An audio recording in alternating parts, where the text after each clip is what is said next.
What's up guys? Biyahe na naman tayo. Ayan po. Mabagal lang yung takbo natin. Baka po may tumawid na bata at mga klase hayop sa kalsada. Kaya mag-ingat tayo magmaneho. Kahit wala pa tayo sa highway, palabas ko lang tayo ng highway.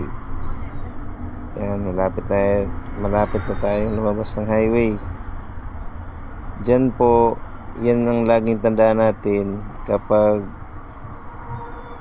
pumapasok tayo ng highway. Dapat maghintay tayo na magbigay sila ng daan para in case of accident, wala man tayong kasalanan, nabunggo man tayo, at least defensive tayo, hindi tayo kamote rider.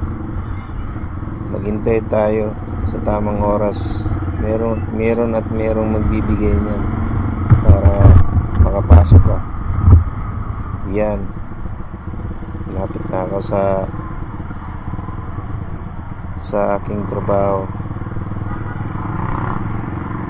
Dahan-dahanan tayo patakbo guys dahil napaka-traffic.